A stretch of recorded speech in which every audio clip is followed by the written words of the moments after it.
RJ ಆಗಿದ್ರು. RJ ನಂತರ ಸಖತ್ ಸ್ಟುಡಿಯೋ. ಈಗ ಕನ್ನಡದ OTT ಪ್ಲಾಟ್ಫಾರ್ಮ್ ZEE5 ನಲ್ಲಿ ಕನ್ನಡ ಮತ್ತು ಒರಿಜಿನಲ್ಸ್ ನಲ್ಲಿ ಹೆಡ್ ಆಗಿ ಕೆಲಸ ಮಾಡ್ತಾ ಇದ್ದಾರೆ. ನನಗೆ ಎಷ್ಟು ವಯಸ್ಸಾಗಿದೆ ಅಂತ ಫೀಲ್ ಮಾಡಿಸ್ತಾ ಇರ ಅಂದ್ರೆ 15 ವರ್ಷ ಬೆಂಗಳೂರು ಜನರಿಗೆ ಮಾತಾಡಿದೀನಿ. ಎವ್ರಿಡೇ ನನ್ನ ಹೆಸರನ್ನ ಕಿರ್ಚಿ ಹೇಳಿದೀನಿ. ನಾನು ಪ್ರದೀಪ. ನಾವು ಇನಿಷಿಯಲ್ ಶುರು ಮಾಡಿದಾಗ ಔಟರ್ ರಿಂಗ್ ರೋಡ್ ಇರಲಿಲ್ಲ. ಸೊ ಈಗ ಪೆರಿಫೆರಲ್ ರಿಂಗ್ ರೋಡ್ ವರೆಗೂ ಬಂದಿದೆ. ಸೊ ಬೆಂಗಳೂರು ಬೆಳೆದಿರೋದನ್ನ 15 ವರ್ಷ ತುಂಬಾ ಹತ್ತಿರದಿಂದ ನೋಡಿದೀವಿ. ಈಗ ಬರ್ತಾ ಇವಾಗ ನಾನು ಹೋಗಿ RJ ಆಗ್ತೀನಿ ಅನ್ನೋರು ಕಡಿಮೆ. ಬಟ್ ಅದಕ್ಕಿಂತ ಇನ್ನು ಜನಗಳನ್ನ ರೀಚ್ ಮಾಡಿ ಏನೋ ಮಾಡ್ತೀನಿ ಅಂದ್ರೆ podcast is the best thing to do. ಒಂದು 15 ವರ್ಷ ಇದ್ರಿ ನೀವು RJ ಆಗಿ, ಯಾಕೆ ಸಡನ್ ಆಗಿ ಬಿಟ್ಟಿದ್ದು ಅಂತ? ಬಿಟ್ಟಾಗ ಸುಮಾರು ಜನ ಹೇಳಿದ್ರು ತುಂಬಾ ಪೀಕಲ್ಲಿ ಇದೆ, ಇವಾಗ ಯಾಕೆ ಬಿಡ್ತೀಯಾ ಅಂದ್ರು. ಅಲ್ಲಿಂದ ನಂತರ OTT ಬರುತ್ತೆ. ನಿಮಗೆ ಬೇಕೋ ಬೇಡವೋ ನಿಮ್ಮ ಫೋನಲ್ಲಿ ಅಟ್ಲೀಸ್ಟ್ 3 ರಿಂದ 4 ಆ್ಯಪ್ ಇದೆ. ಪ್ರತಿ OTT ನಲ್ಲೂ ಕೂಡ it's always volume. Last 3 years ನಲ್ಲಿ ಹೋಗ್ತಿರೋ ಸ್ಪೀಡ್ ಸ್ಕೇರಿ.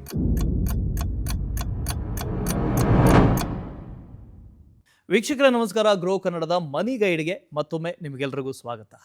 ದುಡ್ಡು ಬಿಸ್ನೆಸ್ಸಿನಲ್ಲೇ ಮಾಡಬೇಕು ಅಂತಿಲ್ಲ. ನೀವು ಮಾಡೋ ಕೆಲಸದಿಂದ ಒಂದು ಕರಿಯರ್ನ ಬಿಲ್ಡ್ ಮಾಡಿಕೊಂಡು ಆ ಕರಿಯರ್ನಲ್ಲಿ ಸಕ್ಸಸ್ ಆಗಿ ಅಲ್ಲೂ ಕೂಡ ನೀವು ದುಡ್ಡನ್ನು ಗಳಿಸ್ಬೋದು. RJ ಆಗಿದ್ರು. RJ ನಂತರ ಸಖತ್ ಸ್ಟುಡಿಯೋ, ಅದಾದ ನಂತರ OTT ಪ್ಲಾಟ್ಫಾರ್ಮ್. ಈಗ ಕನ್ನಡದ OTT ಪ್ಲಾಟ್ಫಾರ್ಮ್ ZEE5 ನಲ್ಲಿ ಕನ್ನಡ ಮತ್ತು ಒರಿಜಿನಲ್ಸ್ನಲ್ಲಿ ಹೆಡ್ ಆಗಿ ಕೆಲಸ ಮಾಡ್ತಾ ಇದ್ದಾರೆ. ತಮ್ಮ ಕರಿಯರ್ನ ಬಿಲ್ಡ್ ಮಾಡ್ಕೊಂಡು, ಅಂದರೆ RJ ಇಂದ ಹಿಡ್ಕೊಂಡು ಇಲ್ಲಿಯವರೆಗೆ ತಮ್ಮ ಕರಿಯರ್ನೇ ಬಿಲ್ಡ್ ಮಾಡಿಕೊಂಡು ಅದ್ರ ಮೂಲಕ ಸಕ್ಸಸ್ ಕಂಡಂಥವ್ರು RJ ಪ್ರದೀಪ್ ಅವರು. ಅವರೇ ನಮ್ಮ ಜೊತೆ ಇದ್ದಾರೆ. ಅವ್ರ ಹತ್ರನೇ ಮಾತಾಡ್ಕೊಂಡು ಹೋಗೋಣ, ಹೇಗೆ ಕರಿಯರ್ನಲ್ಲಿ ನಾವು ದುಡ್ಡನ್ನು ಗಳಿಸ್ಬೋದು ಅಂತ. ಸರ್ ನಮಸ್ತೆ ಪ್ರದೀಪ್ ಸರ್, ಹೇಗಿದ್ದೀರಿ?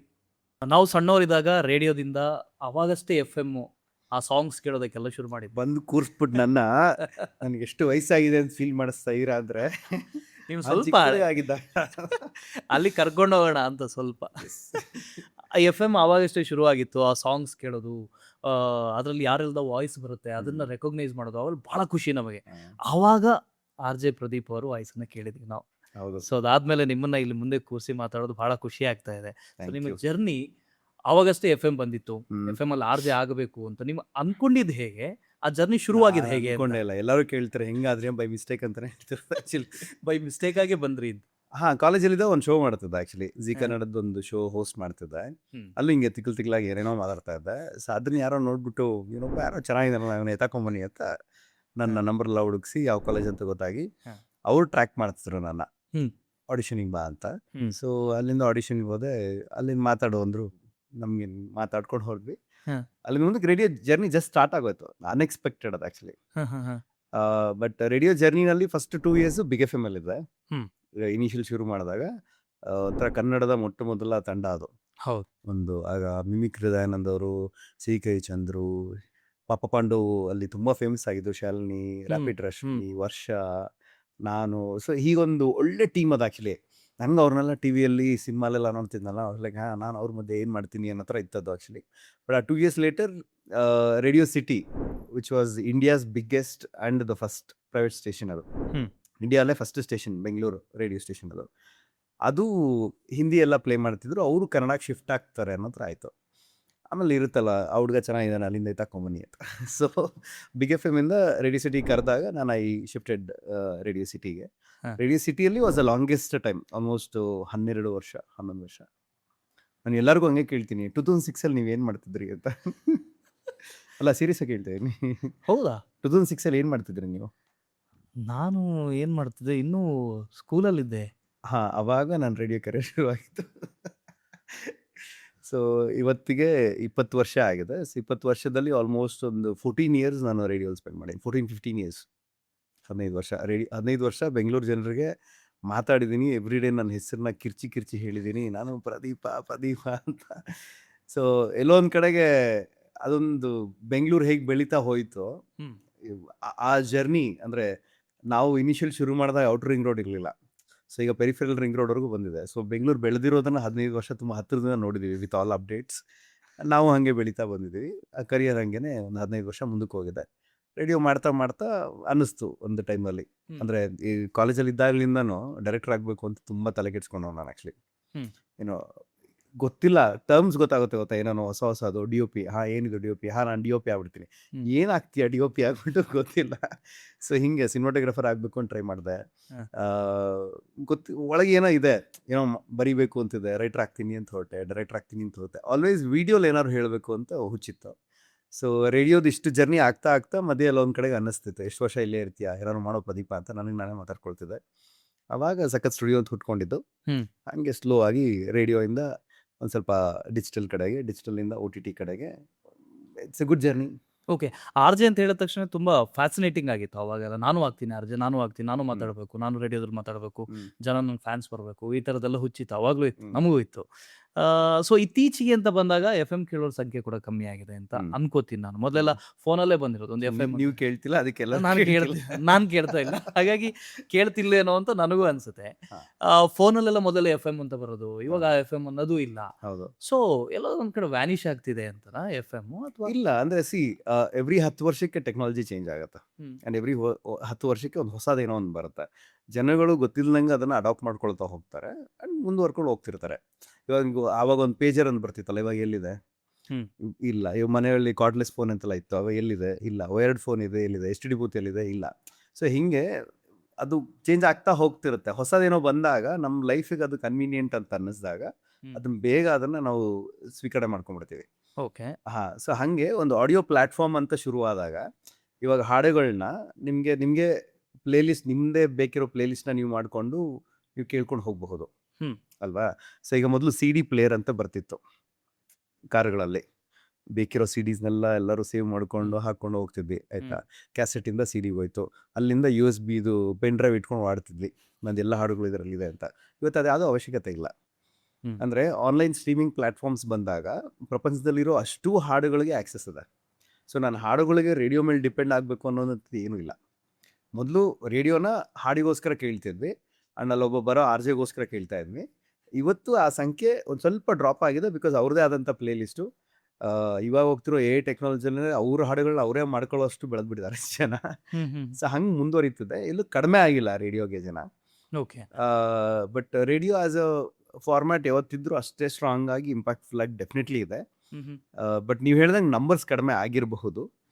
ಅದು ಪ್ರಾಬ್ಲಿ ಸೇಲ್ಸ್ ಟೀಮ್ಗೆ ಪ್ರೆಷರ್ ಜಾಸ್ತಿ ಆಗಿರುತ್ತೆ. ಹಿಂಗಪ್ಪ ಸೆಲ್ ಮಾಡಲಿ ಇವಾಗ ಅಂತ. ಅದು ಹೇಗೆ ಅಂತ ಸೇಲ್ಸ್ ಮತ್ತೆ ಆ ಬಿಸ್ನೆಸ್ ಹೇಗೆ ನಡೀತು ನಮ್ಗೆ ಗೊತ್ತಿಲ್ಲ ಆ್ಯಕ್ಚುಲಿ. ರೇಡಿಯೋ ಬಿಸ್ನೆಸ್ ಅಥವಾ FM ಬಿಸ್ನೆಸ್ಸು? ಒಳ್ಳೆ ಕ್ವೆಶನ್. ಯಾವತ್ತಾರು ಯೋಚನೆ ಮಾಡಿದ್ದೀರಾ? ಇವಾಗ TV ನಿಮಗೆ ಫ್ರೀ, ಯೂಟ್ಯೂಬ್ ನಿಮಗೆ ಫ್ರೀ, ರೇಡಿಯೋ ನಿಮಗೆ ಫ್ರೀ. ಯಾಕೆ ಫ್ರೀ ಕೊಡ್ತಾರೆ? ಅದೇ ದುಡ್ಡು ತಗೊಳ್ಳಲ್ಲ, ಏನೂ ಇಲ್ಲ, ಅದು ಹೇಗೆ ಫ್ರೀ ಕೊಡ್ತಾರೆ? ಸೊ ಅಡ್ವರ್ಟೈಸ್ಮೆಂಟ್ಸ್ ಬರುತ್ತಲ್ವಾ? So basically the selling ads. But ನಿಮಗೆ ನ್ಯೂಸ್ ಪೇಪರ್ ಫ್ರೀ ಇಲ್ಲ. ಹೌದು, ಅದರಲ್ಲೂ ಆ್ಯಡ್ಸ್ ಇದೆ, ಬಟ್ ಫ್ರೀ ಇಲ್ಲ ಅದು ಆ್ಯಕ್ಚುಲಿ. ಸೊ ಬಟ್ TVನಲ್ಲಿ ಬರೋ ಒಂದು ಆ್ಯಡ್ ಬ್ರೇಕ್ ಅಂತ ಏನು ಹೇಳ್ತೀವಿ, ಸೊ ಅಡ್ವರ್ಟೈಸರ್ಸ್ ಕಡೆಯಿಂದ ದುಡ್ಡು ಬರುವಂಥದ್ದು. ಸಿಮಿಲರ್ಲಿ ರೇಡಿಯೋದಲ್ಲಿ ಆ್ಯಡ್ ಬ್ರೇಕು, ಸೊ ಅಡ್ವರ್ಟೈಸರ್ಸ್ ಕಡೆಯಿಂದ ದುಡ್ಡು ಬರುವಂಥದ್ದು. ಸೊ ನಮಗೆ ಇವಾಗ 1 hour ನೀವು ಒಂದು ಪ್ರೋಗ್ರಾಮ್ ಮಾಡ್ತೀವಿ. ಈ ಪ್ರೋಗ್ರಾಮ್ ಮಧ್ಯೆ ಒಂದು 3 ಆ್ಯಡ್ ಬ್ರೇಕ್ ಇರುತ್ತೆ. ಅಂದರೆ ನಿಮ್ಮ ಮಾತು ಒಂದು 8 ನಿಮಿಷ ಇರುತ್ತೆ, ಹಾಡುಗಳು ಒಂದು 25-30 ನಿಮಿಷ ಇರುತ್ತೆ, ಇನ್ನೊಂದು 20 ನಿಮಿಷ ಆ್ಯಡ್ಸ್ ಇರುತ್ತೆ. ಆ 1 hour ಗೊತ್ತಿಲ್ಲದಂಗೆ ಹೊಟ್ಟೋಗುತ್ತೆ. ಬಟ್ ನಿಮ್ಗೆ ಆ 1 hourನಲ್ಲಿ ಎಷ್ಟೋ ಅಡ್ವರ್ಟೈಸ್ಮೆಂಟ್ಸ್ನ ನಿಮಗೆ ಕೇಳಿಸಿರ್ತೀವಿ. ಸೊ ಅಡ್ವರ್ಟೈಸರ್ಸ್ ಕಡೆಯಿಂದ ದುಡ್ಡು ಬರುತ್ತೆ.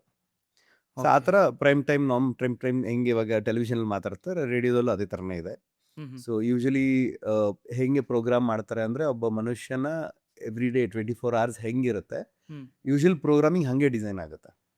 ನೀವು ಬೆಳಿಗ್ಗೆ ಮ್ಯಾಕ್ಸಿಮಮ್ ಎಷ್ಟೋದು ಹೇಳ್ತೀರಾ? 5 ಗಂಟೆ, 6 ಗಂಟೆ, ಮ್ಯಾಕ್ಸಿಮಮ್ 7 ಗಂಟೆ. ಸೊ ಈ 5 ಗಂಟೆಯಿಂದ 7 ಗಂಟೆವರೆಗೂ ಪ್ರತಿ ರೇಡಿಯೋ ಸ್ಟೇಷನಲ್ಲಿ ಡಿವೋಷನಲ್ ಸೆಗ್ಮೆಂಟ್ ಅಂತಾನೆ ಇರುತ್ತೆ. ಅಂದರೆ ಮಾತುಕತೆ ಎಲ್ಲ ದೇವ್ರ ಬಗ್ಗೆ, ಪಾಸಿಟಿವ್ ಥಾಟ್ಸ್ ಬಗ್ಗೆ, ನಿಮ್ಮನ್ನು ಎಬ್ಬಿಸಿ ರೆಡಿ ಮಾಡಿಸ್ಬೇಕು ಬೇಸಿಕಲಿ. 7 ಗಂಟೆಯಿಂದ 8 ಗಂಟೆವರೆಗೂ ಒಂದು ಸ್ವಲ್ಪ ಸ್ಲೋ ಸಾಂಗ್ಸ್ ಇರುತ್ತೆ. ಈ ಸ್ಲೋ ಸಾಂಗ್ಸ್ ಅಂದರೆ ನಿಮಗೂ ಎನರ್ಜಿ ಕೊಡುವಂಥ ಹಾಡುಗಳು. ಲೈಕ್ ಪರವಶನ ಅದನ್ನು ಈ ಥರ ಹಾಡು ಬಂದಿದ ತಕ್ಷಣ ಈ ಹಾಡು ನಂಗೆ ಗೊತ್ತು ಅಂದಿದ ತಕ್ಷಣ ಒಂದು ಎನರ್ಜಿ ಬರುತ್ತೆ, ಗೊತ್ತಾ? ಕನೆಕ್ಟ್ ಆಗ್ತೀವಿ ಅದ್ರ ಜೊತೆಗೆ. ಸೊ 7 ಗಂಟೆಯಿಂದ 8 ಗಂಟೆವರೆಗೂ ರೆಡಿ ಮಾಡಿಸ್ತೀವಿ ನಿಮ್ಮನ್ನ. ಮಕ್ಕಳನ್ನ ಕಳಿಸೋದು, ಇದು ಕಳಿಸೋದು ಎಲ್ಲ ರೆಡಿ ಮಾಡಿಸ್ತೀವಿ. 8 ಗಂಟೆಯಿಂದ 10 ಅದೇ ಮ್ಯಾಕ್ಸಿಮಮ್ 11 ಗಂಟೆವರೆಗೂ ನೀವು ಆಫೀಸ್ ಹೋಗೋವರೆಗೂ ನಿಮ್ಮ ಜೊತೆಗೆ ಇರ್ತೀವಿ. ಸೊ ಆ ಎಂಟೈರ್ ಟೈಮ್ ಬ್ಯಾಂಡ್ನಲ್ಲಿ ನೀವು ಪಡೋವಂಥ ಸ್ಟ್ರಗಲ್ಸು, ಬಸ್ ಸಿಕ್ಕಿಲ್ಲ, ಟ್ರಾಫಿಕ್ ಜಾಮ್ ಇದೆ, ಯಾವನೋ ಕಾಲ್ ಮಾಡಿ ಬೈತಿದ್ದಾನೆ, ಎಷ್ಟೋ ಸ್ಟ್ರೆಸ್ ಇರುತ್ತೆ ಗೊತ್ತಾ? ನಿಮ್ಗೊಂದು ಎನರ್ಜಿ ಬೇಕಾಗಿರುತ್ತೆ. ಸೊ 8 ಗಂಟೆಯಿಂದ 11 ಗಂಟೆವರೆಗೂ ಇಟ್ಸ್ ಯೂಶಲಿ ಎನರ್ಜೆಟಿಕ್ ಹಾಡುಗಳು. ಅಂದರೆ ನಿಮ್ಗೊಂದು ರಿದಮ್ ಇರುತ್ತೆ, ಪ್ಲಸ್ ನಿಮಗೆ ಮೆಲೋಡಿ ಇರುತ್ತೆ. ಸೊ ಎಲ್ಲದಕ್ಕೂ ಕೂಡ ಒಂದು ಎನರ್ಜಿ ಇರುತ್ತೆ, BPM ಅಂತ ಕರಿತೀವಿ. So everything is very scientific. ರೇಡಿಯೋದಲ್ಲಿ ಏನೇ ಮಾಡಿದ್ರು ಕೂಡ ಮ್ಯೂಸಿಕ್ ಮ್ಯಾನೇಜರ್ ಅಂತ ಇರ್ತಾರೆ. ಸೊ ಅವರು ಬೇಸಿಕ್ಲಿ ಮ್ಯಾನೇಜ್ ಮಾಡ್ತಾರೆ ಇಷ್ಟನ್ನು ಕೂಡ. 11 ಗಂಟೆವರೆಗೂ ಈ ಥರದ್ದೊಂದು ಹಾಡುಗಳು ಬರುತ್ತೆ. 8ರಿಂದ 10 ಯೂಶಲಿ, 10ರಿಂದ 11 ಮತ್ತೆ ಸ್ಲೋ ಡೌನ್ ಮಾಡ್ತೀವಿ ಗೊತ್ತಿಲ್ಲದಂಗೆ. 11ರಿಂದ ಯೂಶಲಿ 1 ಗಂಟೆವರೆಗೂ ರೆಟ್ರೋ ಹಾಡುಗಳು. ಮೋಸ್ಟ್ ಆಫ್ ದಿ ಹಳೆ ಹಾಡು, ನಾಸ್ಟಾಲ್ಜಿಯಾ, ಸಿನಿಮಾ, ಒಂದಷ್ಟು ವಿಷಯಗಳನ್ನ ಕೆತ್ಕೋವಂಥದ್ದು, ನೀವು ಕನೆಕ್ಟ್ ಆಗುವಂಥದ್ದು ಆ ಥರದ್ದು. 1 ಗಂಟೆಗೆ ನೀವು ಊಟ ಮಾಡ್ತೀರಾ, 1 ಗಂಟೆ 1:30ಗೆ. ಅಲ್ಲಿಂದ ನೀವು 3 ಗಂಟೆ 4 ಗಂಟೆವರೆಗೂ ಕೂಡ it's usually love songs. Slow down. ನಿಮ್ಗೆ ಊಟ ಮಾಡಿರ್ತಾರೆ, ನಿದ್ದೆ ಬರ್ತಿರುತ್ತೆ, ಆಫೀಸಲ್ಲಿ ಇರ್ತೀರಾ, ಇನ್ನೂ ಎನರ್ಜಿ ಬೇಕಿರುತ್ತೆ. ಸೊ ಇದು ನಾವಿದ್ದಾಗ ನಾನು ಹೇಳ್ತಿರೋದು. ಇವಾಗ ಏನೇನು ಚೇಂಜ್ ಆಗಿದೆ ಗೊತ್ತಿಲ್ಲ, ನಾವಿದ್ದಾಗ. ಸೊ 4 ಗಂಟೆ ಆಗ್ತಿದ್ದಂಗೆ ಎಲ್ಲರೂ ವಾಚ್ ನೋಡ್ತಿರ್ತಾರೆ. ಅಯ್ಯೋ ಆಯ್ತಲ್ಲ, ಹೊರಟೋಣ ಸಾಕು, ಎಷ್ಟು ಸಂಬಳ ಕೊಡ್ತಾರೆ ಅಷ್ಟೇ ಕೆಲಸ ಮಾಡೋಣ.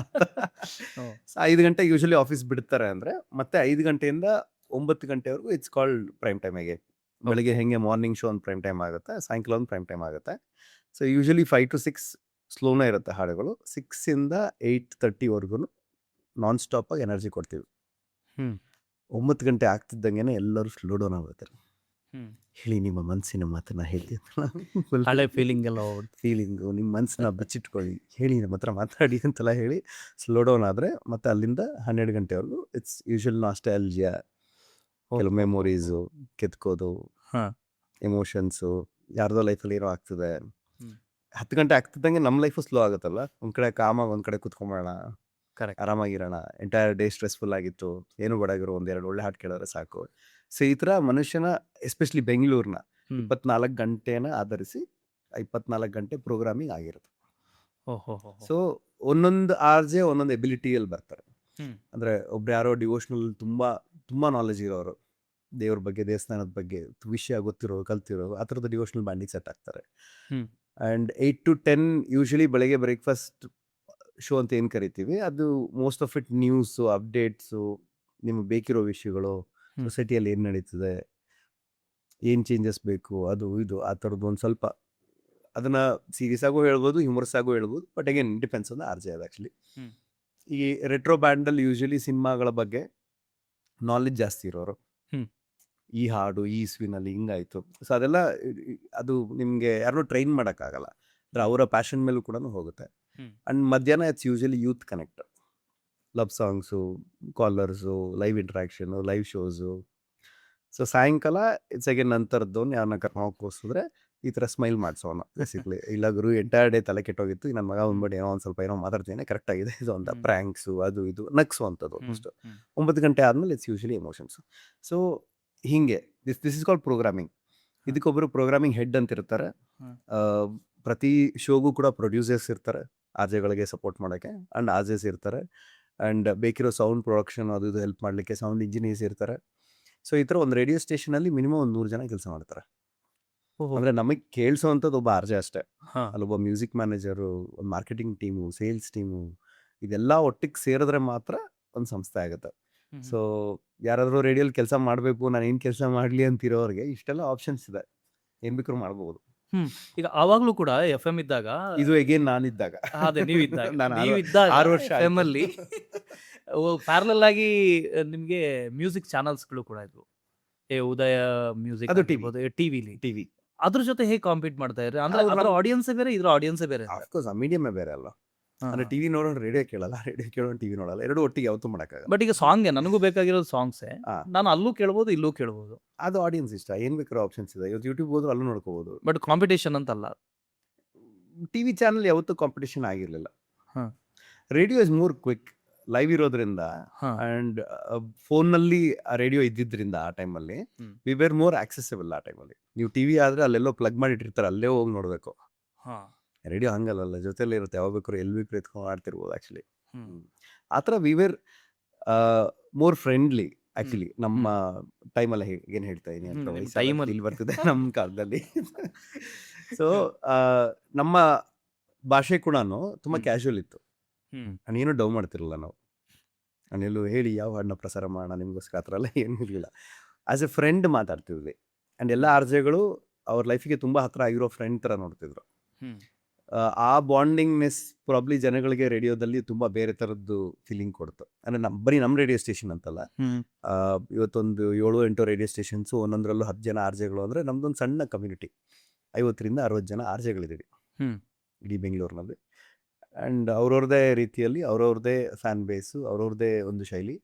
ಆ್ಯಂಡ್ ಎಲ್ಲರೂ ಕೂಡ ಎಸ್ಪೆಷಲಿ ಸೋಷಿಯಲ್ ಮೀಡಿಯಾ ಬಂದ ಆದಮೇಲೆ ಹ್ಮ್. ಅಪಾರ್ಟ್ ಫ್ರಮ್ ರೇಡಿಯೋ ನಾನೇನು ಮಾಡಲಿ ಅಂತ ಹೇಳಿ ಸುಮಾರು ಜನ ಪಾಡ್ಕಾಸ್ಟ್ ಶುರು ಮಾಡಿದ್ದಾರೆ, ಸುಮಾರು ಜನ ಅವ್ರದ್ದೇ ಶೋಸ್ ಇದೆ, ಸುಮಾರು ಜನ ಕಾಂಟೆಂಟ್ ಮಾಡ್ತಿದ್ದಾರೆ, ಸುಮಾರು ಜನ ರೀಲ್ಸ್ ಮಾಡ್ತಿದ್ದಾರೆ. ಇವತ್ತು ನಾವು ಕಾಣಿಸ್ಕೊಳ್ತಿದೀವಿ. ಕರೆಕ್ಟ್. ಮೊದಲಾರ ಆರ್ ಜೆ ಪ್ರದೀಪ ಅವ್ನು ಸಣ್ಣ ಇದಾನ ದಪ್ಪ ಇದಾನ ಗೊತ್ತಿರಲಿಲ್ಲ, ಹ್ಮ್. ಕಪ್ಪಗಿದಾನ ಬೆಳಗಿದಾನ ಏನು ಗೊತ್ತಿರಲಿಲ್ಲ, ಬಂದು ನೋಡೋರ್ಗೂ ಗೊತ್ತಿರಲಿಲ್ಲ. ವಾಯ್ಸ್ ಮಾತ್ರ ಗೊತ್ತ. ಬಂದು ನೋಡಿದ್ಮೇಲೆ ನೀವು ಹಿಂಗಿದ್ದೀರಾ ಅಂದರೆ ಅದೇನು ಪ್ಲಸ್ಸಾ ಮೈನಸ್ಸಾ ಗೊತ್ತಾಗಲ್ಲ, ನೀ ಹೆಂಗೋ ಅನ್ಕೊಂಡು ಹೆಂಗಿದ್ಯಾ ಅನ್ನೋ ಥರನ. But it was fun. ಅಂದರೆ ರೇಡಿಯೋ ವಾಸ್ ಸೂಪರ್ ಫನ್. ನಾವಿದ್ದಾಗಂತೂ ಐ ಥಿಂಕ್ ನಾವು ಸುಮಾರು ಸಲ ಮಾತಾಡ್ತಿರ್ತೀವಿ. ನನ್ನ ಬ್ಯಾಚ್ ಆಫ್ ಆರ್ ಜೆ ಸಿಕ್ಕಿದಾಗೆಲ್ಲ ಕರೆಕ್ಟ್ ಟೈಮ್ಗೆ ಎಂಟ್ರಿ ಕೊಟ್ವಿ, ಕರೆಕ್ಟ್ ಟೈಮ್ಗೆ ಎಕ್ಸಿಟ್ ಆದ್ವಿ. ಅಂದರೆ ಅದು ಯಾವಾಗ ಇನ್ನೇನು ಟೆಕ್ನಾಲಜಿ ಶಿಫ್ಟ್ ಆಗ್ತಿದೆ ಅನ್ನೋ ಟೈಮ್ನಲ್ಲಿ ನಮ್ಮದೇ ರೀತಿಯಲ್ಲಿ ನಾವೆಲ್ಲ ಎಕ್ಸಿಟ್ ಆದ್ವಿ ಕರೆಕ್ಟಾಗಿ. ಈಗ ಬೆಂಗಳೂರಲ್ಲಿ ಇತ್ತು ಎಫ್ ಎಮ್, ಅದು ಒಂದೊಂದು ಸಿಟಿಗಳಲ್ಲಿ ಇತ್ತು. ಮಂಗಳೂರು ಬಂದ್ರೆ ಅಲ್ಲೊಂದು ಸಿಟಿ, ಇಲ್ಲೊಂದು ಎಫ್ ಎಮ್, ಸಿಟಿ ಮಾತ್ರ. ಯಾಕದು ಎಲ್ಲ ಕಡೆಗೆ ಹೋಗ್ಲಿಲ್ಲ ಅಂತ? ಈಗ ನಾವೆಲ್ಲೋ Business ಬೇಕಲ್ವಾ? ಅಂದರೆ ಒಂದು ವರ್ಷ ಒಂದು ಸಂಸ್ಥೆನ ನಡೆಸಲಿಕ್ಕೆ ನಿಮ್ಗೆ ಎಷ್ಟು ಖರ್ಚಾಗುತ್ತೆ. ಆ್ಯಂಡ್ ಆ ಲೈಕ್ ಫಾರ್ ಎಕ್ಸಾಂಪಲ್ ಈಗ ಶಿವಮೊಗ್ಗಲ್ಲಿ ಹೋಗ್ಬಿಟ್ಟು ನಾನು ರೇಡಿಯೋ ಸ್ಟೇಷನ್ ಓಪನ್ ಮಾಡ್ತೀನಿ ಅಂತ ಇಟ್ಕೊಳ್ಳಿ. ಕಮ್ಯುನಿಟಿ ರೇಡಿಯೋಸ್ ಇದೆ ಎಲ್ಲ ಕಡೆಗಿದೆ. ಸೊ ನಿಮಗೆ ಎಂಟೈರ್ ಇಂಡಿಯಾ ನೀವು ಸ್ಪ್ಲಿಟ್ ಮಾಡಿದ್ರೆ ಫಸ್ಟ್ ಮೆಟ್ರೋ ಸಿಟೀಸ್ ಬರುತ್ತೆ. ಸಾರಿ, ಅಲ್ಲಿಂದನೇ ಬರೋಣ. ಆ್ಯಕ್ಚುಲಿ ಮೆಟ್ರೋ ಸಿಟೀಸ್ ಆದಮೇಲೆ ನಿಮಗೆ ಟೈರ್ 2 ಸಿಟೀಸ್ ಅಂತ ಬರುತ್ತೆ. ಲೈಕ್ ಫಾರ್ ಎಕ್ಸಾಂಪಲ್ ನಿಮಗೆ ಮೈಸೂರು, ಮಂಗಳೂರು, ಹುಬ್ಳಿ. ಸೊ ಅಲ್ಲೆಲ್ಲ ಬಂತು. ಫ್ರೀಕ್ವೆನ್ಸೀಸ್ ಆಕ್ಷನ್ ಆಗುತ್ತೆ, ಪಿಕ್ ಮಾಡ್ತಾರೆ. ಸೊ ಅಲ್ಲೆಲ್ಲ ಕಡೆನೂ ಬಂತು. ಈಗ ಟೈರ್ 3 ಸಿಟೀಸ್ ಅಂತ ಹೋದಾಗ ಇನ್ನೂ ಟೌನ್ ಲೆವೆಲ್ಗೆ ಹೋದರೆ ನಿಮಗೆ ಬಿಸ್ನೆಸ್ ಆಗುತ್ತೆ.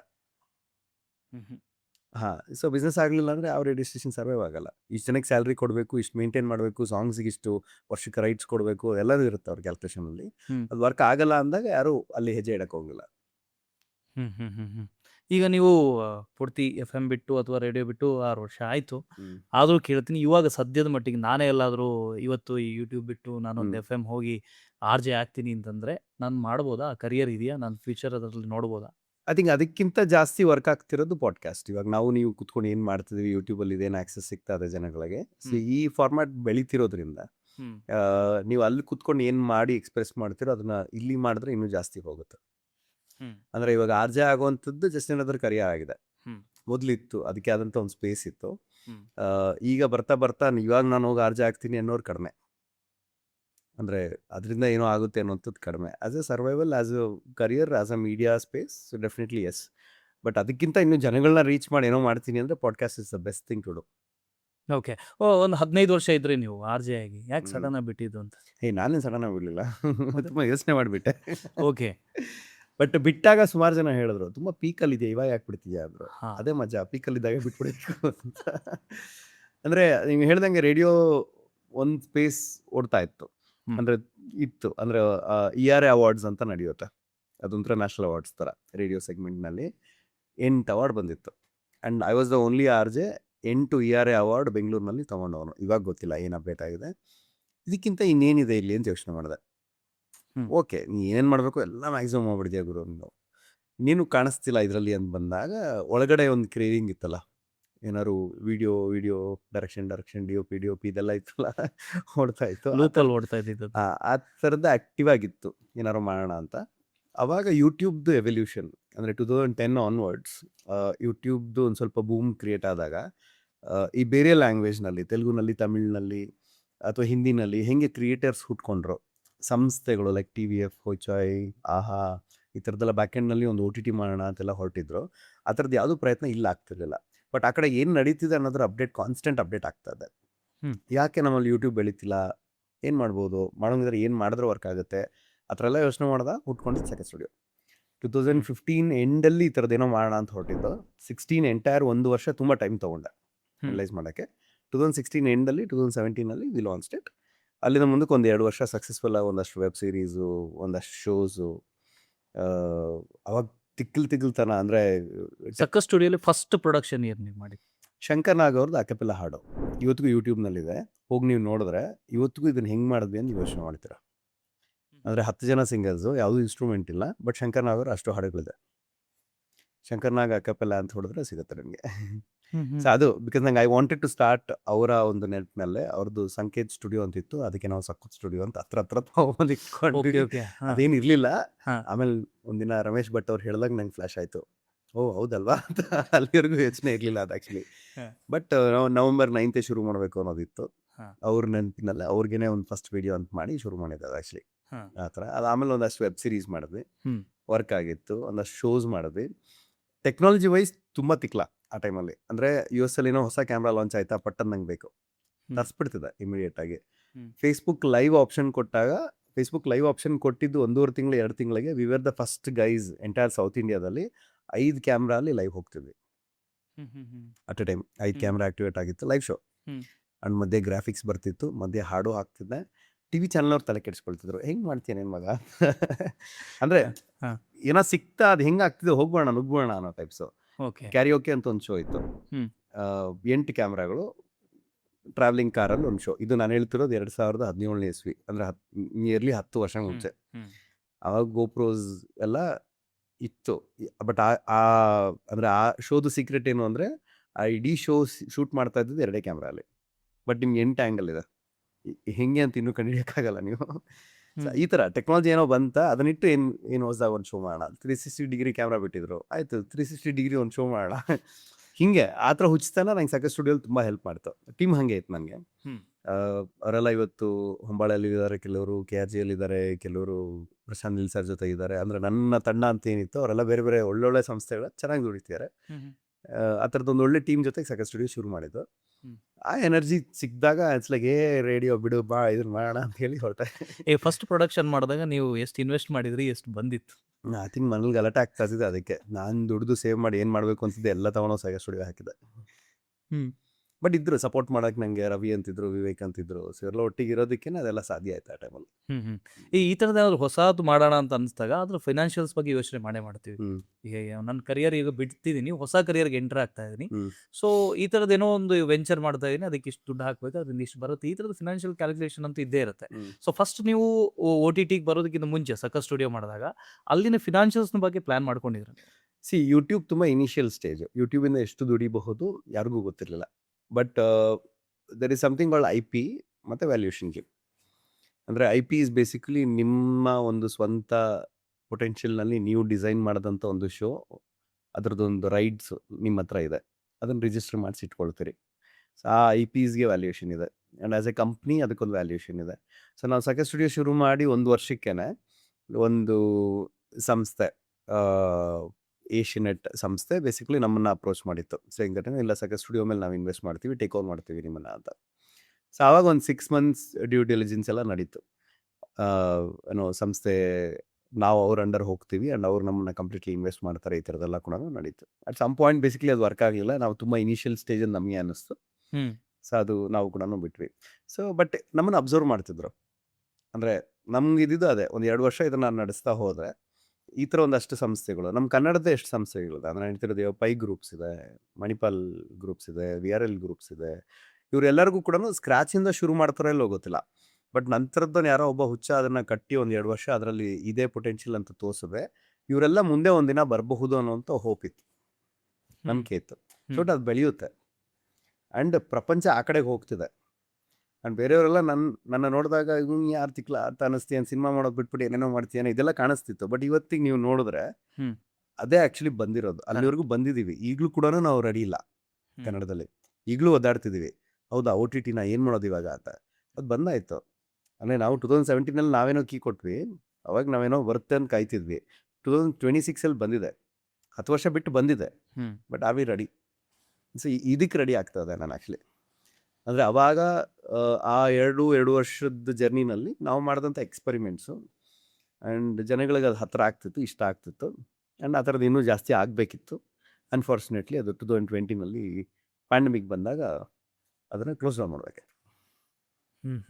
ಅಲ್ಲಿಂದ ನಂತರ OTTಗೆ ಬರ್ತೀರಿ. ನಾವು ತುಂಬ ಜನಕ್ಕೆ ನಮಗೆ ಗೊತ್ತೇ ಇಲ್ಲ OTT ಪ್ಲಾಟ್ಫಾರ್ಮ್ ಏನಿದು, ಹೇಗೆ ವರ್ಕ್ ಆಗುತ್ತೆ ಅಂತ.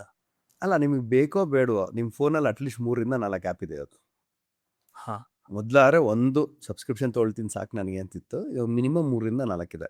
ಒಂದು ಕ್ರಿಕೆಟ್ಗೋಸ್ಕರ ಇಟ್ಕೊಂಡಿರ್ತೀರಾ, ಒಂದು ಸಿನಿಮಾ ನೋಡೋಕ್ಕೆ ಅಂತ ಇಟ್ಕೊಂಡಿರ್ತೀರಾ, ಇನ್ನೊಂದು ಯಾವುದೋ ಕೊರಿಯನ್ ಸೀರೀಸ್ ಎಲ್ಲ ಜಾಸ್ತಿ ಬರುತ್ತೆ ಇದರಲ್ಲಿ, ಇದನ್ನೇ ನೋಡ್ತೀನಿ ಅಂತ ಇಟ್ಕೊಂಡಿರ್ತೀರಾ, ಇನ್ನೊಂದು ಇಂಗ್ಲೀಷ್ ಕಾಂಟೆಂಟ್ಗೋಸ್ಕರ ಇಟ್ಕೊಂಡಿರ್ತೀರಾ, ಇನ್ನೊಂದು ಇಲ್ಲ ನಮ್ಮ ಕನ್ನಡದಲ್ಲಿ ಇವ್ರು ಏನೋ ಮಾಡ್ತಿದ್ದಾರೆ ಅಂತ ಇಟ್ಕೊಂಡಿರ್ತೀರಾ. ಸೊ ಮಿನಿಮಮ್ ಒಂದು 4 ರಿಂದ 5 ಆ್ಯಪಿಗೆ ಸಬ್ಸ್ಕ್ರೈಬ್ ಆಗಿದ್ದಾರೆ ಜನ. ಆ್ಯಂಡ್ ಇವತ್ತು ವರ್ಷಕ್ಕೆ $1,000ವರೆಗೂ ಒಂದು ಆ್ಯಪಿಗೆ ಕೊಡೋದಕ್ಕೆ ಹಿಂದೆ ಮುಂದೆ ನೋಡಲ್ಲ. ಬಿಕಾಸ್ ಕಾಂಟೆಂಟ್ ಚೆನ್ನಾಗಿದ್ರೆ ನಾನು ಕೊಡ್ತೀನಿ ಅನ್ನೋಷ್ಟು ಲೆವೆಲ್ಗೆ ಮೈಂಡ್ ಸೆಟ್ಸ್ ಬೆಳೆದಿದೆ. ಸೊ ಈ ಜನಗಳಿಗೆ ಕಾಂಟೆಂಟ್ ಕೊಡಬೇಕಿದ್ರೆ OTT ಪ್ಲ್ಯಾಟ್ಫಾರ್ಮ್ಗಳು ಕಾನ್ಸ್ಟೆಂಟ್ ಸಪ್ಲೈ ಮಾಡಬೇಕಾಗುತ್ತೆ. ಅಂದರೆ ಇವಾಗ ನೀವೊಬ್ಬರು ಕನ್ನಡಿಗ, ನಿಮ್ಮನ್ನು ನನ್ನ ಒಂದು ಒ ಟಿ ಟಿ ಸಂಸ್ಥೆಗೆ ನಾನು ನಿಮ್ಮನ್ನು ಕ್ಯಾಪ್ಚರ್ ಮಾಡ್ಕೋಬೇಕು ಅಂತಿದ್ರೆ ನಿಮಗೆ ನಾನು 1 ವರ್ಷದಲ್ಲಿ ನಿಮ್ಗೆ ಏನು ಕೊಡ್ತಾ ಇದ್ದೀನಿ, ವೆಬ್ ಸೀರೀಸ್ ಕೊಡ್ತೀನಿ, ಸಿನಿಮಾ ಕೊಡ್ತೀನಿ, ಇದು ಕೊಡ್ತೀನಿ, ಬೇರೆ ಅದು ಬೇರೆ ಕೊಡ್ತೀನಿ, content ಗಳು ಇದೆಲ್ಲ ಕೊಡ್ತೀನಿ. ಕೊಡ್ತಾ ಇದ್ದೀನಿ. ಇದೆಲ್ಲ 1 ವರ್ಷ ನಾನು ಜೊತೆಗಿರಿ ಅಂತ ನಾನು ನಿಮ್ಮನ್ನು ಪ್ರಾಮಿಸ್ ಮಾಡಬೇಕಾಗತ್ತೆ. ನೀವು ನನ್ನ ನಂಬಬೇಕಾಗತ್ತೆ ಬೇಸ್ಡ್ ಆನ್ ಕಾಂಟೆಂಟ್, ನನ್ನಲ್ಲ. ಸೊ ಪರವಾಗಿಲ್ಲ ಇದೆಲ್ಲ ಮಾಡ್ತಿದ್ದಾರಲ್ಲ, ನನಗೆ ಇದು ಸಬ್ಸ್ಕ್ರೈಬ್ ಆಗ್ತೀನಿ ನಾನು ಅಂತ. ಸೊ ನೀವು ಸಬ್ಸ್ಕ್ರೈಬ್ ಆಗ್ಬೇಕಾದ್ರೆ ಫಸ್ಟ್ ಕೆಲಸ ಡೌನ್ಲೋಡ್ ಮಾಡ್ಬೇಕು ಆ್ಯಪ್ನ. ನಿಮ್ಮ ನಂಬರು, ಫೋನ್ ನಂಬರು, ಇಮೇಲ್ ಎಲ್ಲ ಹಾಕಿ ರಿಜಿಸ್ಟರ್ ಮಾಡಿಸ್ಬೇಕು. 2ನೇ ಎಫರ್ಟ್ ಅದು. 3ನೇದು ಪೇಮೆಂಟ್ ಗೇಟ್ವೇಗೆ ಹೋಗ್ಬಿಟ್ಟು ಪೇಮೆಂಟ್ ಮಾಡಬೇಕು. ಈ 3 ಗೇಟ್ವೇಗಳನ್ನ ದಾಟೋದಕ್ಕೆ ನಿಮ್ಮ ಮೈಂಡು ಕಾಂಟೆಂಟ್ ಬಗ್ಗೆ ತುಂಬ ಸ್ಟ್ರಾಂಗ್ ಆಗಿರಬೇಕು. ಅಷ್ಟು ಈಸಿ ಇಲ್ಲ. ಅಂದರೆ ಒಬ್ಬರ ಹತ್ರ ಒಂದು ಆ್ಯಪ್ನ ಡೌನ್ಲೋಡ್ ಮಾಡಿಸೋದು ಅಷ್ಟು ಈಸಿ ಇಲ್ಲ. Correct. ಆ್ಯಪ್ ಡೌನ್ಲೋಡ್ ಆದ್ಮೇಲೆ ದುಡ್ಡು ಕೊಡು ಅಂತ ಕೇಳಿದಾಗ ನಾನೇ ಕೊಡಲಿ ಅಂತ ಕೇಳ್ತೀರಾ. ಸೊ ಒಂದು ದುಡ್ಡು ಪೇಮೆಂಟ್ ಮಾಡಿಸೋದು ಅಷ್ಟು ಈಸಿ ಇಲ್ಲ. ಇಟ್ ಆಲ್ ಡಿಪೆಂಡ್ಸ್ ಆನ್ ಏನು ಕಾಂಟೆಂಟ್ ಕೊಡ್ತಾ ಇದ್ದೀವಿ. ಸೊ ಪ್ರತಿ ಒ ಟಿ ಟಿ ಕೂಡ ಅದನ್ನೇ ಯೋಚನೆ ಮಾಡ್ತಿದ್ದಾರೆ. ಓಕೆ, ನಾವು ಕನ್ನಡ ಎಂಟ್ರ್ ಆಗೋಣ, ಬಟ್ ಕನ್ನಡದಲ್ಲಿ ಏನು ಕಾಂಟೆಂಟ್ ಕೊಡೋಕ್ಕೆ ಸಾಧ್ಯ? ಎಷ್ಟು ಜನ ಇದ್ದಾರೆ ಕಾಂಟೆಂಟ್ ಕೊಡೋರು? ನಿಜವಾಗ್ಲೂ ಇಲ್ಲಿ ಕಾಂಟೆಂಟ್ ಮಾಡೋಕ್ಕಾಗತ್ತಾ? ನಾವು ಮಾಡೋ ಕಾಂಟೆಂಟ್ ಜನ ದುಡ್ಡು ಕೊಟ್ಟು ನೋಡ್ತಾರ? ಈ ಕ್ವೆಶನ್ ಮಾರ್ಕ್ಸ್ ಇದೆಯಲ್ಲ, ಇದು ಒಂದು ರೀಜನ್ ಮೇಲೆ ಎಲ್ಲ ಒ ಟಿ ಟಿಸು ಕೂಡ ಒಂದು ಡೌಟಲ್ಲೇ ನೋಡ್ತಾ ಇದ್ರು. ಕನ್ನಡ ಈಗ ಬೇಡ, ನೋಡೋಣ ಮುಂದೆ ನೋಡೋಣ ಅಂತ. ಪ್ಯಾರಲಲ್ ಆಗಿ ಬೇರೆ ಬೇರೆ OTTಗಳು ಬೇರೆ ಬೇರೆ ಭಾಷೆಯಲ್ಲಿ ಬೆಳೀತಾ ಇದೆ. ಬೇರೆ ಭಾಷೆಗಳಲ್ಲಿ because already YouTube culture open ಆಗಿತ್ತು. ಆ್ಯಂಡ್ ನಿಮಗೆ ಸಿನ್ಸ್ ಬಿಸ್ನೆಸ್ ಬಗ್ಗೆ ಮಾತಾಡ್ತಿದ್ದೀವಿ, ನಿಮಗೆ ಈಗ ತೆಲುಗು ಅಂದರೆ ಬರೀ ತೆಲುಗು ಮಾರ್ಕೆಟ್ ಅಲ್ಲ. ತೆಲುಗು ಬಿಟ್ಟು ನಿಮಗೆ US ಅಲ್ಲಿ ಎಷ್ಟು ದೊಡ್ಡ ಮಾರ್ಕೆಟ್ ಗೊತ್ತಾ ತೆಲುಗು ಕಾಂಟೆಂಟಿಗೆ? ಅಷ್ಟು ಆ್ಯಕ್ಟಿವ್ ಇದೆ ನಾನು ಹೇಳ್ತಿರೋದು. ಈಗ ತಮಿಳ್ ಅಂದರೆ ಬರೀ ತಮಿಳ್ ಮಾರ್ಕೆಟ್ ಅಂತ ನೋಡೋಕ್ಕಾಗಲ್ಲ. ನೀವು ತಮಿಳ್ನಾಡು ಬಿಟ್ಟು ನಿಮಗೆ ಮಲೇಷ್ಯಾ, ಸಿಂಗಾಪುರ್ ಇರಲ್ಲ, ತಮಿಳ್ ಮಾತ್ರ ಅವ್ರು ಎಕ್ಸ್ಪ್ಯಾಂಡ್ ಮಾಡ್ಕೊಂಡಿರೋ ರೀತಿ. And post pandemic Kerala market ತನ್ನ ಮಾರ್ಕೆಟ್ನ ವೈಡ್ ಮಾಡ್ಕೊಂಡಿರೋ ರೀತಿ. ಅಂದರೆ ಈಗ ಪ್ರತಿಯೊಬ್ಬರಿಗೂ ಅಲ್ಲಿರೋ ಸ್ಟಾರ್ಗಳು ಗೊತ್ತು, ಪ್ರತಿಯೊಬ್ಬರಿಗೂ ಅಲ್ಲಿರೋ ಸಿನಿಮಾಗಳು ಗೊತ್ತು. ಆ್ಯಂಡ್ ಇಡೀ ಪ್ರಪಂಚನೇ ಅವ್ರ ಮಾರ್ಕೆಟ್ ಇವತ್ತು. ಬಿಕಾಸ್ ಎಲ್ಲ ಸಿನಿಮಾಗಳನ್ನ ಗ್ಲೋಬಲಿ ಪೊಸಿಷನ್ ಮಾಡ್ತಿದ್ದಾರೆ. ಬರೀ ಕೇರಳದವ್ರಿಗೆ ಮಾತ್ರ ಮಾಡ್ತಿಲ್ಲ ಅವ್ರು ಆ್ಯಕ್ಚುಲಿ. Correct. ಸೊ ಈ ಮಾರ್ಕೆಟ್ಸ್ ಓಪನ್ ಅಪ್ ಆದಾಗ ಎಲ್ಲ ಒ ಟಿ ಟಿಸು ಪರವಾಗಿಲ್ಲ ಇದೆಲ್ಲ ರೆಡಿ ಇದೆ ಅಂದ್ಬಿಟ್ಟು ಇಮಿಡಿಯೇಟಾಗಿ ಜಂಪ್ ಮಾಡಿದ್ರು. ಸೊ ಈಗ ನೀವು ತಮಿಳ್ ತೊಗೊಂಡ್ರೆ ಮಿನಿಮಮ್ 5ರಿಂದ 6 ಒ ಟಿ ಟಿ ಇದೆ. 6 ಒ ಟಿ ಟಿ ಇದೆ ಮಿನಿಮಮ್. ಸೊ ತೆಲುಗುನಲ್ಲೂ ಒಂದು 5 ಒ ಟಿ ಟಿ ಇದೆ. ಈಗ ಮಲಯಾಳಂ ಮೂವೀಸು ಹಿಂಗೆ ಚೆನ್ನಾಗಿರೋದು ಹಿಂಗೆ ಬಂದರೆ ಸಾಕು, ಪಟ್ ಅಂತ ಕ್ಯಾಪ್ಚರ್ ಮಾಡ್ಕೊಂಡು ಹೋಗ್ತಿದ್ದಾರೆ. ಹೌದು. ಸೊ ಅಷ್ಟು ಬೆಳೀತಿದೆ ಅಲ್ಲೂ ಕೂಡ. ಕನ್ನಡದಲ್ಲಿ ಇದು ಲಾಸ್ಟ್ 3-4 ಇಯರ್ಸಿಂದ ಒಂದು ಡೌಟ್ ಇತ್ತು.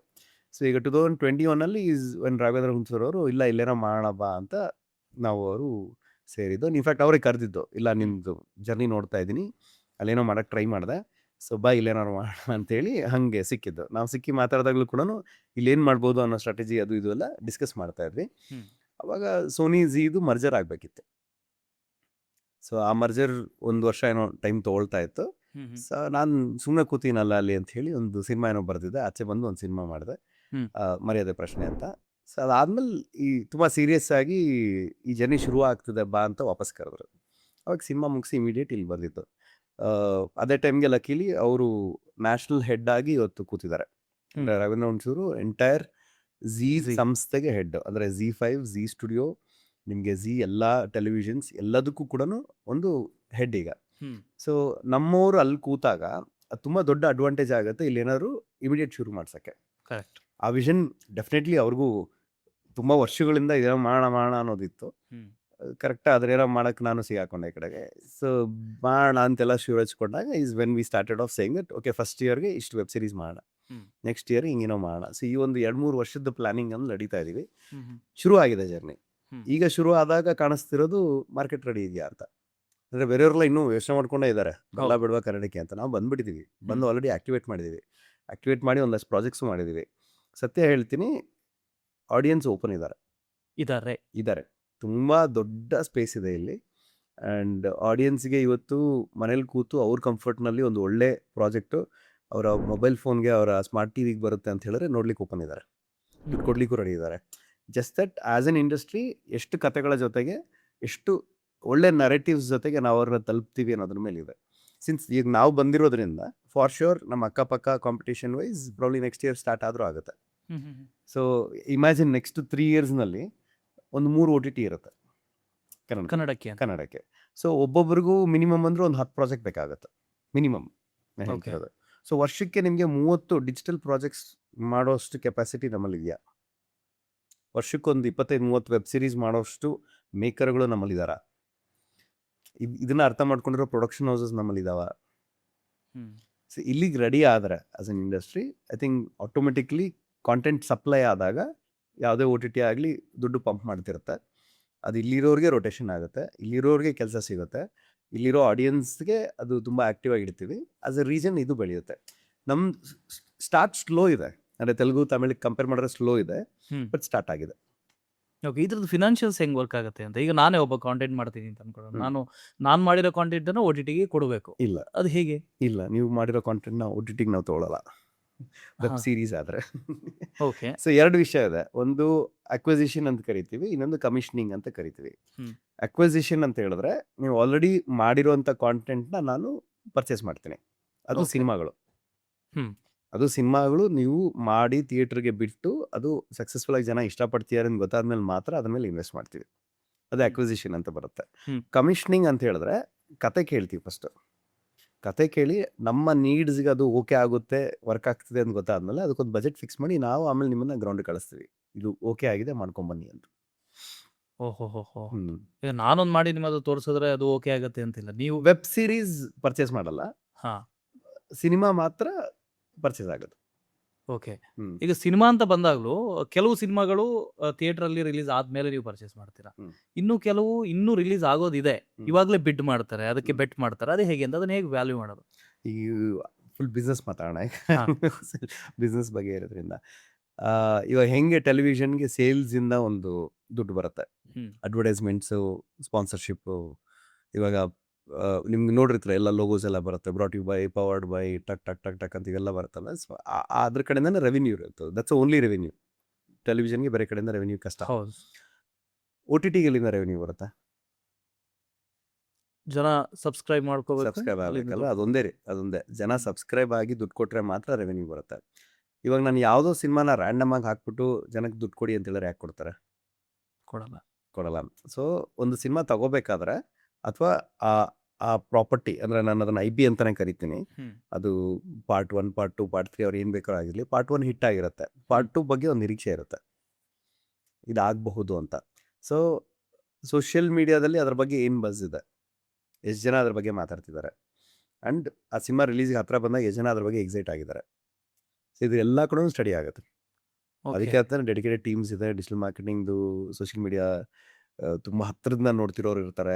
ಹ್ಮ್. ಇದೆಲ್ಲ ರಿಪೋರ್ಟ್ಸ್ ಬಂದಾಗ ಓಕೆ ಇದು ನಮ್ಮ ಪ್ಲಾಟ್ಫಾರ್ಮಲ್ಲಿ ಬಂದರೆ ನಮಗಿದು ವರ್ಕ್ ಆಗಬಹುದು, ಗೊತ್ತಿಲ್ಲ. ಬೆಟ್ ಅನ್ನೋದಕ್ಕಿಂತ ಬೇಸ್ಡ್ ಆನ್ ಪ್ರೀವಿಯಸ್ ಕ್ರೆಡಿಬಿಲಿಟಿ. ಅಂದರೆ ಈ ಆ್ಯಕ್ಟರು ಪ್ರೀವಿಯಸ್ಲಿ ಮಾಡಿದಾಗ ಈ ಸಿನಿಮಾ ಇದೇನೋ ಆಗಿತ್ತು, ಓಕೆ ಈ ಹ್ಮ್. ಡೈರೆಕ್ಟ್ರು ಪ್ರೀವಿಯಸ್ಲಿ ಮಾಡಿದಾಗ ಈ ಸಿನಿಮಾ ಚೆನ್ನಾಗಾಗಿತ್ತು, ಇದು ಅವರ ಕ್ರೆಡಿಬಿಲಿಟಿ, ಹ್ಮ್. ಅವರ ಜರ್ನಿ. ಹ್ಮ್. ಈ ಸಿನಿಮಾನು ಹಿಟ್ಟಾಗಬೇಕು ಅಂತ ಏನಿಲ್ಲ, ಈ ಸಿನಿಮಾ ಆಗಬಹುದು ಅನ್ನೋದಿರುತ್ತೆ. ಸೊ ಅದನ್ನು ಒಂದು ತಂಡ ಪ್ರಿವ್ಯೂ ಮಾಡ್ತೀವಿ.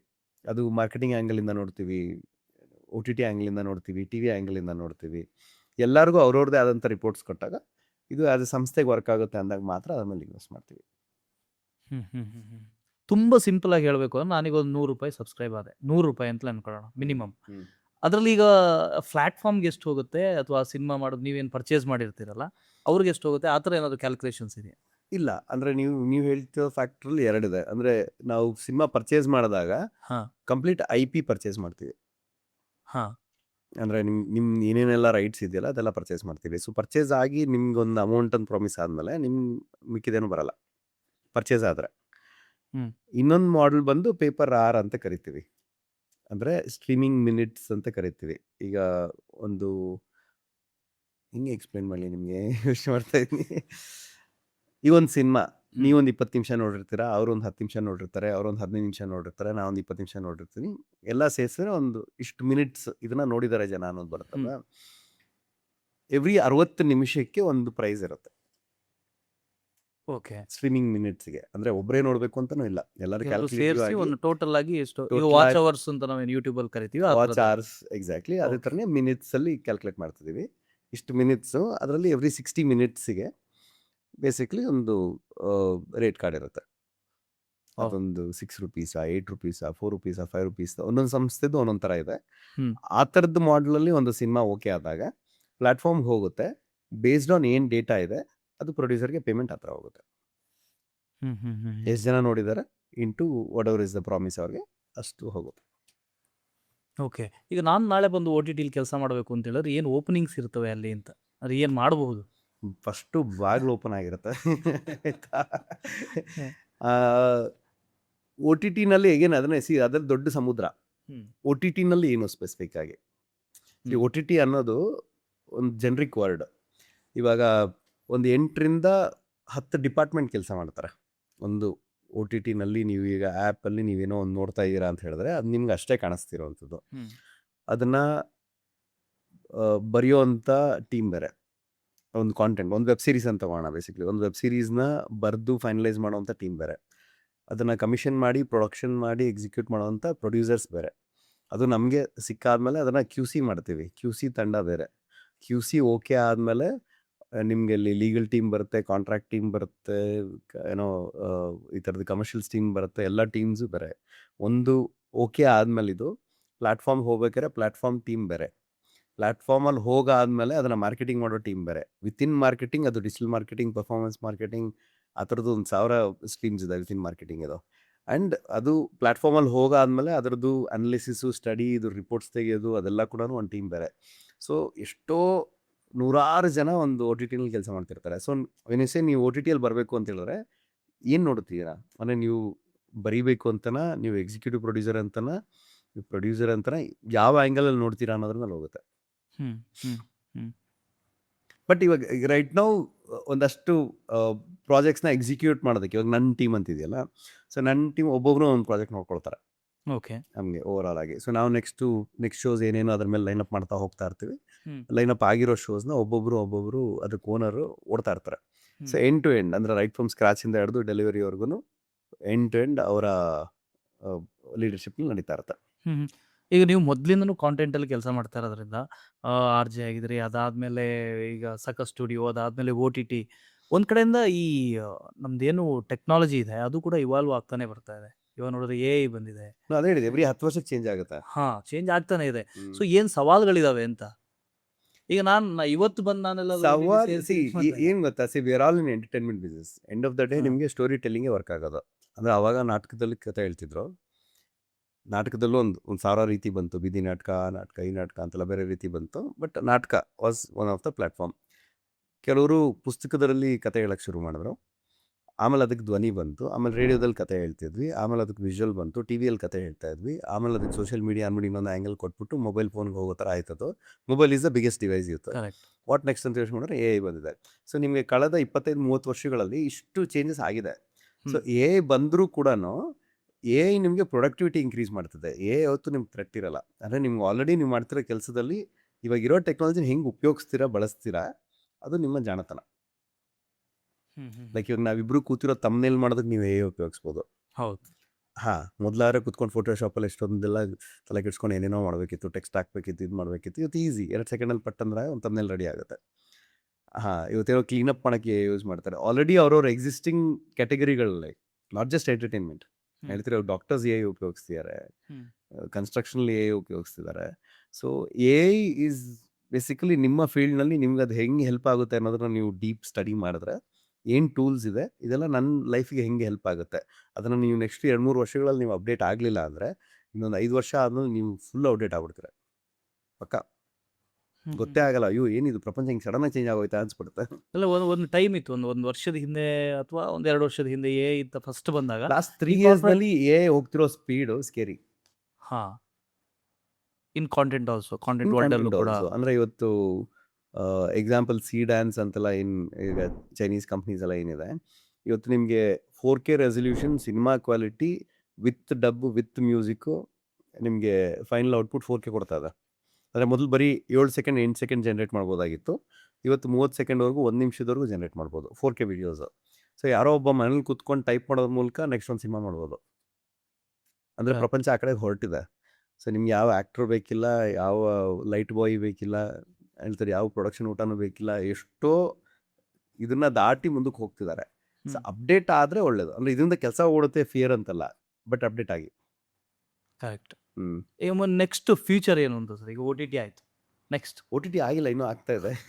ಆಗೋಯ್ತು ಅಂದ್ಬಿಟ್ರಲ್ಲ. ಇಲ್ಲ, ಈಗ ಪ್ರತಿ OTT ನೀವು ಪ್ರತಿ ಒ ಟಿ ಟಿನೂ ಈಗ ಏನ ಹೆಂಗೆ ಅಡಾಪ್ಟ್ ಮಾಡ್ಕೊಳ್ಳೋದು ಅನ್ನೋದ್ರ ಬಗ್ಗೆ ಯೋಚನೆ ಮಾಡ್ತಿದೆ. ಸೊ ಈಗ ನಾವು ಕೂಡ ಈಗ ಮೈಕ್ರೋ ಸೀರೀಸ್ ಅಂತ ಮಾಡ್ತಿದ್ವಿ. ಸೊ ನೆನಪಿರ್ಲಿ ಅಂತ ಒಂದು ಸಿನಿಮಾ ಬಂತು, ಅದರ ಹೀರೋಯಿನ್ ವರ್ಷ ಅಂತಿದ್ರಲ್ಲ. ಹಾ. ಸೊ ಅವರು ಬುಲೆಟ್ ಅಂತ ನಮ್ದೊಂದು ಆ್ಯಪ್ ಇದೆ, ಝೀ ಅವ್ರದ್ದು ಆ್ಯಪ್ ಅದು, vertical web series.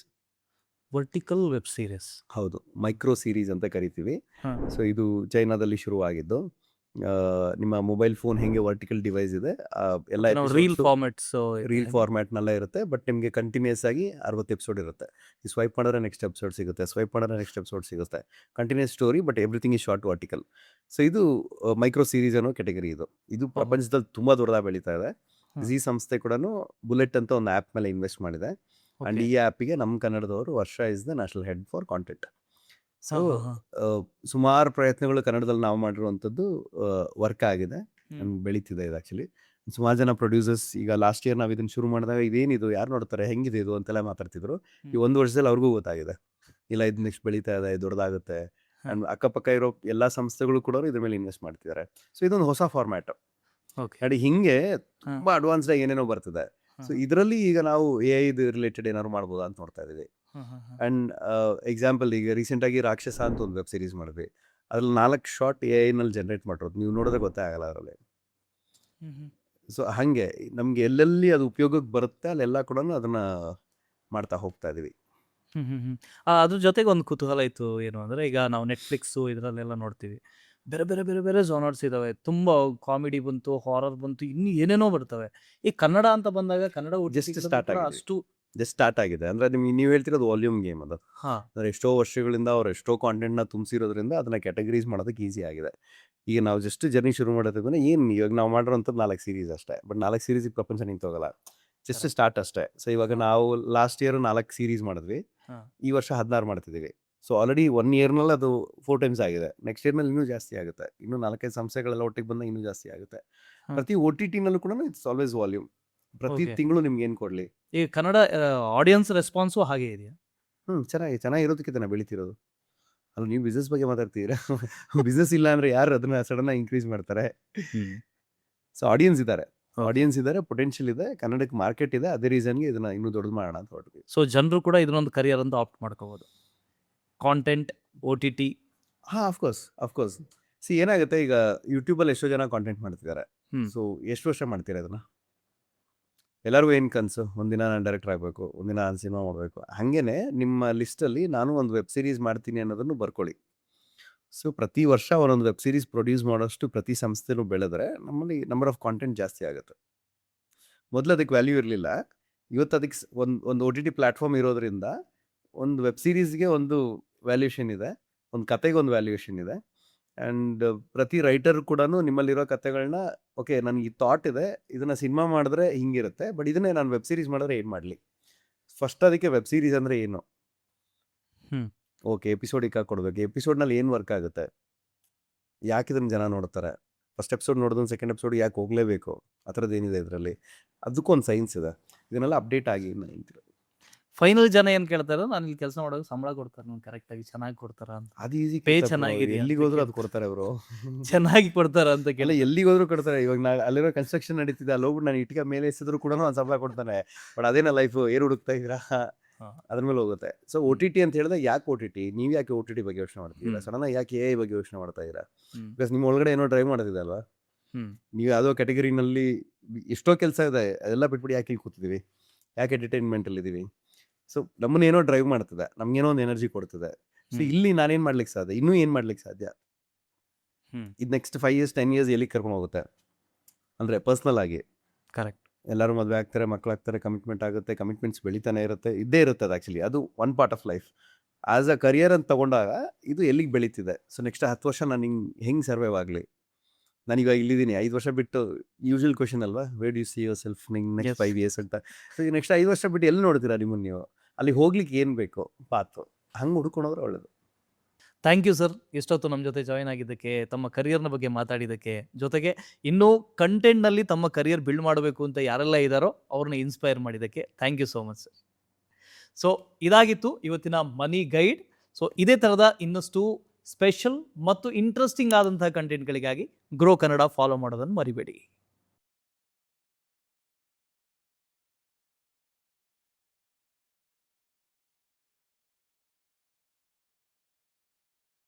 Investment in securities market are subject to market risks. Read all the related documents carefully before investing. Please read the risk disclosure documents carefully before investing in equity shares, derivatives, mutual fund, and or other instruments traded on the stock exchanges.